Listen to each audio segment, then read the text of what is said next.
Welcome to the Cabral Concept, where board-certified naturopath and integrative health practitioner Dr. Stephen Cabral shares how he was diagnosed at the age of 17 with a life-altering illness and given no hope for recovery. It was only after studying and traveling all over the world did he discover how to combine ancient Ayurvedic healing practices with state-of-the-art naturopathic and functional medicine to fully rebalance the body and re-energize it with life. It's time to discover how to get well, lose weight, and finally feel alive again. And now, here's your host, Dr. Stephen Cabral. Welcome back, everyone. Great to have you here today. Excited to get into a Total Wellness Tuesday episode that is going to be dedicated to specific symptoms related to this virus. I believe we're now allowed to say COVID. So we're going to say COVID. We won't refer to it as any other names. And the exciting thing is that the more that we learn, the more that we're able to help people. So one thing has come up over and over inside of my weekend Cabral house calls, and that is a question around different varying symptoms for when people get this particular virus and what that may mean, as also the recovery time around that. So I want to go over three specific ones today. Maybe you've heard of them, maybe you haven't, but they're now becoming a little bit more mainstream, which is a good thing. But the problem is conventional medicine does not do a very good job at dealing with underlying health-based conditions, especially related to nutrition, overall lifestyle, or deeper detoxification processes within the body. It's just out of their wheelhouse. That's all there is to it. It'd be like me asking to answer questions on open heart surgery or, some type of advanced neuroplasticity of the brain. Do I know a little about it? Sure. But that's it. Like, that is not my expertise. So what I want to share with you, though, is whenever you find a lot more of these complex underlying health conditions that conventional medicine knows about, but they don't have the answer for, it's time to look towards, I would even say, ancient wisdom, like Ayurvedic wisdom, traditional Chinese medicine, and then also modern day orthomolecular medicine, which is the study of vitamins and minerals and how they affect the body. So I'm going to share that with you today. There's four main specific parts to this, and I want you to know this for yourself in case it ever comes or happens to you or your family in the future. And of course, I want you to be able to pass the information on to anybody else that you believe, of course, it may serve. So here's the thing. We're going to talk about this new thing called COVID tongue. All right. COVID tongue. We're going to talk a little bit about COVID toes, not too much, but we'll talk a little bit about that because that's pretty much more straightforward. And then we're also going to chat about why some people are having a difficult time getting back their sense of taste and their sense of smell. So we'll go through all of that. We'll give you the science, but we're also going to give you, what do they say 3,000, 4,000, 6,000 years ago in TCM, which is traditional Chinese medicine or Ayurvedic medicine as well. So we're going to go through, again, both sides of it, combining the best of ancient Ayurvedic-based wisdom with state-of-the-art based orthomolecular medicine, the study of vitamins and minerals. So again, really, really nice to be able to tie the two together because no one form of medicine has to be better than another. We can actually combine the two. So I want to get right into it. There is a new, this is not exactly new because let's see, it was 6 months ago in Spain, researchers started talking about, and this was in a published paper, which I will link up for you, a report that about 25%, so 1 in 4 of patients hospitalized with COVID had changes to their mouth or tongue. So again, I don't know if you've heard about that, or maybe you've been looking at your own tongue, or after you got the virus, your tongue looked a little bit different.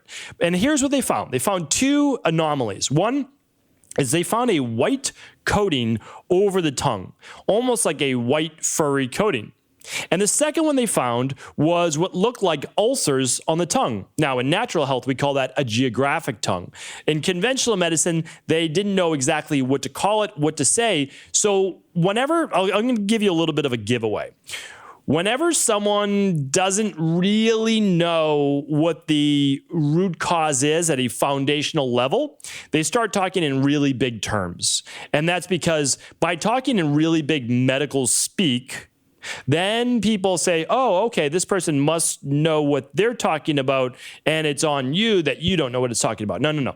If you are a doctor or an expert in any field, you have to know the information inside and out so that you can talk in the normal vernacular, normal set of words that other people can understand, because you don't need to use technical medical terms that only make you sound smart and that actually don't help anybody else out, right? I mean, like, what's the point? So if you're talking to another doctor, yeah, absolutely. Knock yourself out. Use all the different Latin, different terminology that you want. But if you're trying to help people, talk like a normal person. Like that's anyway, little rant there to the side. But basically, if you see words like oral and mucocutaneous manifestations, if you see other things like ACE receptors on the tongue, again, nothing wrong with that. Those are proper medical terms to be using, but not exactly going to be helping people to be able to figure out what the underlying root cause is, okay? So let's go into it. I'm gonna actually just share with you exactly what this white coating on the tongue is. That seems to be a medical mystery to conventional medicine, as well as the geographic tongue that looks like ulcers on the tongue itself. Okay, so there are two specific ways to look at this. I'm going to give you the medical, so state-of-the-art medical-based version of what it could be, and then I'm going to give you what it's been looked at for about 6,000 years. Okay, so the first one, when we look at the tongue with any virus, this is a specific type of virus, right? COVID's a specific type of virus, but it is still a virus. And it's an upper respiratory virus for the most part. Yes, it can affect other parts of the body. But what we want to look at is the tongue itself and mouth. In this particular case, and we're talking about ACE receptors, there are a number of ACE receptors inside of the mouth and in the tongue in general. So could the virus conglomerate, move around, stick to the tongue to a greater degree? It's absolutely possible. There's no doubt about it. So there could be more localized inflammation. Okay, there's no doubt about that. However, it's not a great theory on that. Okay, it's a decent theory, but not a great theory, because it's localized to the mouth. And then what about much more sensitive ACE receptors at other parts in the body? Well, they're not as affected. Well, again, there's a lot of gray area with that. That's certainly not proven. But let's look at what a white-coated tongue has always meant for thousands of years. I want to share that with you from a TCM and Ayurvedic perspective. Now, before I go and share all of this information with you, I have to state two things. One, I've done an entire show on tongue diagnosis before. So I give you what scalloping of the tongue means, a white tongue, little red dots on the tongue, like I go yellow tongue, brown tongue. I go through all of the different coatings on the tongue. I'm going to link that up for you today with all of the show notes and scientific research at StephenCabral.com/1873. StephenCabral.com/1873. If you want to go there now, you'll be able to see all of those, and then you'll be able to listen to the full tongue diagnosis show after that. Now that I said diagnosis, I have to let you know, when we say tongue diagnosis, we're looking at it from a natural health, TCM Ayurvedic perspective, which is the wording they use. Now, we are not diagnosing any disease on this podcast. If you have these issues with your tongue, it's not a diagnosis for COVID.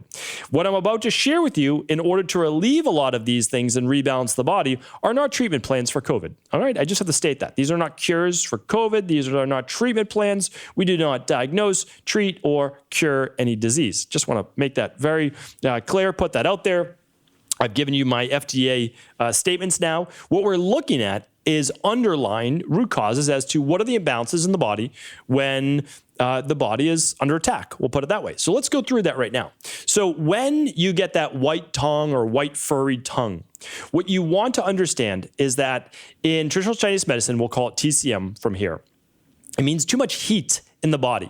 Now, again, whenever somebody hears that, especially for conventional medicine, they almost lose their mind and they say, what is this? Too much heat in the body? That's not scientific. Well, it is. It's just 3,000 years ago, they talked in a different way. That's all. So you just need to bring the information up to modern speak. That's it. So what would too much heat be in the body? Well, some type of rise in body temperature, such as a fever. A fever is not uncommon in this particular virus. But what else could heat be? Well, heat can be any type of inflammation. Well, what is it when you get a virus and you have viral-based pathogens in your body? Well, you have an increase in immune cell activity. When the immune cells go after viral-based particles, what happens? There is a breakdown of that particular viral particle, pathogen, and even tissue, especially if it's infected the lungs or gastrointestinal tract, your GI tract, your digestive tract, or your mouth, and nasal passages, you name it. So there's going to be localized inflammation during the fight to get your body back into balance. That inflammation is known as heat in TCM and Ayurveda as well. There's one more it can be, and that is weakened digestion. Weakened stomach digestion, actually, to be more specific, which is a kapha dysfunction in Ayurveda. So what does that mean? Well, it means this is that when your body is deep into fighting an infection, whether it be viral-based, bacterial-based, whatever it might be, the body is not meant to have big, heavy meals because the blood is pulled away from the stomach because the stomach is not a essential activity at that time. Healing the body is essential. Digesting food, not essential, which is why during this time, you most likely want to be eating lighter, okay, broths and green juices or fasting so that the body can use its energy, not towards digesting a lot of heavy food, but actually towards destroying whatever pathogens are in the body. So just remember, those are the main reasons. And then how do they do it in TCM, Ayurveda, etc.? Believe it or not, back then they had their own versions of functional medicine detoxes. They improved liver detoxification. So they actually did juicing, and they also used certain herbs, and they use cruciferous vegetables too. Okay, so all of those things are great. Cruciferous vegetables are more difficult to break down, so they might just be kind of cooked in a broth, and you're just drinking some broth for right now, or again, some green juices that might juice some of those things as well. Can be really helpful, like a cilantro, parsley, etc. And then you can do a functional medicine detox. Again, this is not a treatment plan, but I do want you to let you know that this has been done for thousands of years, and I wholeheartedly do recommend it. And then, of course, the last part, whenever you see anything like a paler skin on the face, pale white nails, pale tongue, that's not typically what we're talking about, the white furry tongue, but that always means poor circulation, right? Which could lead to what? It can mean what? Low iron, low B12, low copper, low anything that might cause a lack of oxygen or blood flow. But also remember, during illness, a lot of times the heat is pulled more into the core of the body. So now the extremities, the tongue, all of that will be a little bit lighter in nature. Okay, so now we know most likely what this white furry tongue is. And the good news is it goes away. Okay. So the next part is this, geographic tongue. Now, geographic tongue is totally different. Geographic tongue is when you stick out your tongue, you see actual like whitish, not whitish coating, but a whiter tongue, we'll put it that way, and then red blotches on the tongue. And those red blotches, they actually look like almost like a map, right? So that's what we call it, a geographic tongue. And so when you look at that, you say, wow, what is wrong with my tongue? Now, I used to have all of these back in the day. I had yellow coating, I had a brown coating at my sickest, and I certainly had geographic tongue. Almost always, geographic tongue is a major digestive issue. I see it all the time in psoriasis, all the time. I see it all the time with yeast overgrowth, a lot of the time with bacterial overgrowth, and always relating to a digestive issue for the most part. Now, sometimes it can be mouth ulcers, but mouth ulcers is different than geographic tongue. So I just want to state that there. Mouth ulcers can be like, not canker sores, but like actual hot spots, inside of the mouth. Different than geographic tongue. So in my opinion, conventional medicine in this case is confusing mouth ulcers with geographic tongue, and many people are coming in with geographic tongue. Now, why might they have this yeast overgrowth, bacterial overgrowth? It is possible that when they got this particular virus, possible that they were put on some type of antibiotic. And when they were put on the antibiotic, what happens? Well, a lot of times there's yeast overgrowth, there's candida overgrowth, because antibiotics are anti-life or antibacterial, right? That's what antibiotic transfers to. So when you put antibiotics in, it kills the bad bacteria, but it also kills a lot of the good bacteria. So what's left with the gut? Well, less bacteria in general. So you have more space. Now, since an antibacterial is not an antifungal, it doesn't kill yeast. And so then yeast is allowed to propagate and take up more space in the intestinal tract. And then what does that cause? Well, it causes more candida overgrowth or yeast overgrowth. So those are the main reasons for, again, and geographic tongue and white tongue. So now you know what those may be. Again, I can't give you the diagnosis. I have to keep saying that, but it's true. But what I can tell you is this, is that we've done talked about many protocols for the virus, not treatment plans, but we've talked many things for immunity, and I'll link those up here today at 1873 as well. All right, so now let's go over so many people. Well, the COVID toes, let's just go over for a second. And I've read about COVID toes. I never look things up on the show right now, but I'm just going to give you the exact definition of what they're calling it. So COVID toes. So what they're calling it is, along with the swelling and discoloration, COVID toes can cause blisters, itching, or pain. Some people develop raised bumps and rough skin. Okay.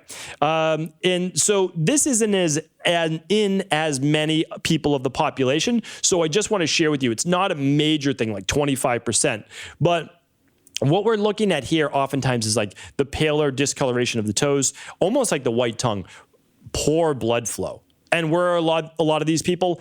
In the hospital a lot of the time. Like that's where the COVID toe is seen. They're lying down. The blood flow is not moving as much through the body. So this isn't spoken about. I mean, this is spoken about for sure in Ayurveda and TCM, but not for viral particular issues. So I just want to put that out there. Oftentimes, again, whiter, paler hands, which we see a lot in low thyroid. Same with the feet, right? Cold hands, cold feet, sometimes even a cold tip of the nose, poor circulation, okay? Can it be anemia? Absolutely, no doubt about it. Remember, zinc goes together with iron to help the thyroid and also with circulation. And just keep in mind, B vitamins also get wiped out when your body's under stress. So it could mean low B vitamins, could mean low iron, could mean low zinc. And that's where I want to take you next. So this lack of taste, lack of smell. All right, this is very common. So that's why I want to bring it up to you right now. What we see a lot of, and this is confirmed, I'm going to give you the exact journal statement, confirmed that 87% of mild to moderate COVID cases exhibited a loss of smell. These symptoms correspond to the human phenotypes of the reduced ability to smell, loss of ability to smell, and distortion of taste, as well as a loss of taste. Now, I gave you the non-medical terms. I'll put the medical terms in there if you enjoy reading medical terms. All right. So, and I'm going to go on and just give you one more line and then talk a little bit more about it. So this has been shown because what happens is there's sensory neurons that are targets for this particular virus, and due to a lack of what's called angiotensin-converting enzyme, which is the ACE2, good, you're going to hear that a lot. Nevertheless, ACE2 is expressed in the cells that provide metabolic and structural support to olfactory sensory neurons in certain populations of stem cells and blood vessel cells. The findings suggest a potential mechanism for the disruption of olfactory signaling in COVID via neuron-supporting cells. Okay, so what they're basically saying is they have no idea why people are losing their sense of smell or taste. They do see a correlation with zinc, and they're trying to make a relation to that. Now, it is very possible that the ACE receptors are affected, which then affect the sense of smell and taste. And there's an overall inflammatory-based issue, and the signaling loop is improper and broken, and that's definitely a possibility. However, there's a bigger possibility and more likely explanation. And I'm a big fan of using what's called Occam's razor. The simplest explanation is typically the correct explanation. So when someone has a lack of smell or taste, there is a mechanism. So there's a mechanism in the body which uses zinc. So the mechanism is actually disrupted when there is toxicity in the body, think pathogen, oxidative stress, think fever, the body creating much more inflammation, cellular breakdown. When there's cellular depletion of ATP, think weakened mitochondrial due to virus. And when there's other types of overall systemic inflammation, zinc is used up to a far greater degree. And let me share with you now why it affects the smell and taste, because people say, yeah, zinc affects smell and taste, but here's why. So there's actually an enzyme that's absolutely critical to maintaining your sense of taste and smell, and it is zinc dependent. So it's called the metalloenzyme that is referred to in medical speak. So metallo being a metal such as zinc. And in the medical terminology, it is referred to as carbonic anhydrase. So which means that if you want to be able to smell your food or smell the world around you, as well as be able to properly taste, you need to have this zinc in your body. So not just zinc at a bloodstream level, but a deeper level of zinc in the tissues that can be used as reserves in order for your body to actually use zinc as an enzyme to create this carbonic anhydrase. So that is the reason why. So when we talk to people about, well, here's what you want to do for overall immunity.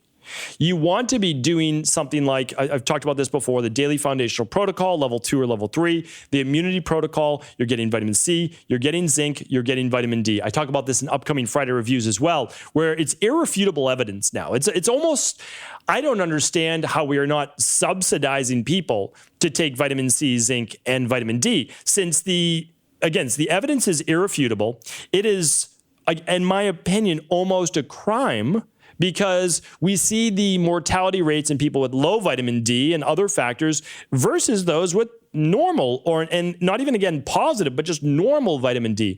So again, I wanted to bring this to you because this is information you can share with other people, and you can start to then work on what the underlying root causes may be and begin to just rebalance the body. So again, we have to look at the body as a delicate set of homeostatic systems. And what that means is that your body's always trying to maintain equilibrium or balance.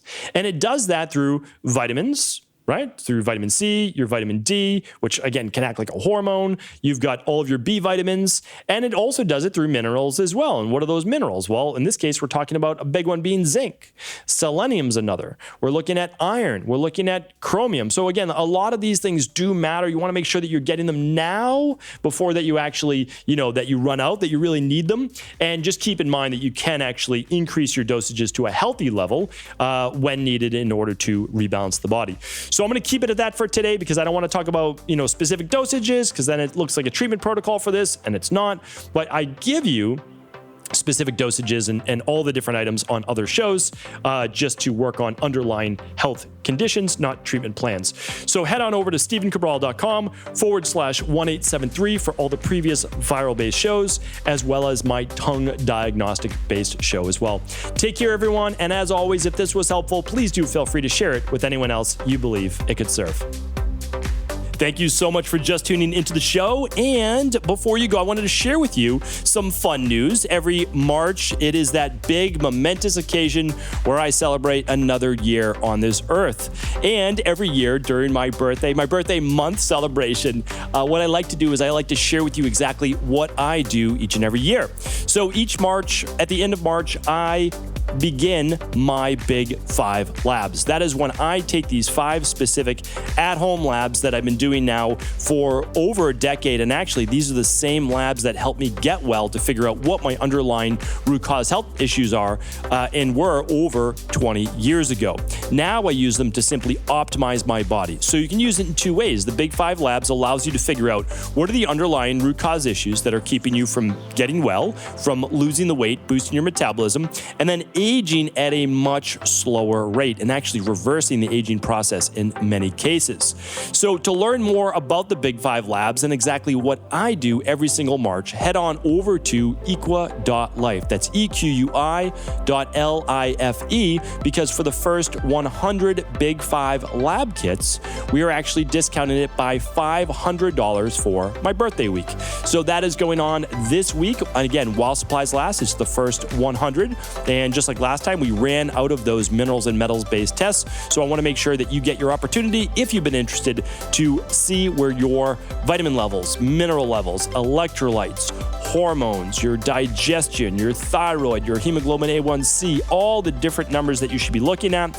In addition to your annual blood work, you want to make sure that you are running these Big 5 labs. If you've never heard about them before, definitely head on over to equi.life, EQUI.LIFE for all the details and save $500 while supplies last. I'm telling you right now, this is something that I will continue to do every single year for the rest of my life to make sure I find the different imbalances before they become a bigger issue, which then leads to what we call dis-ease in the body. So again, one more time, head on over to EQUI.LIFE for all the details, and while supplies last, save $500. Take care, everyone.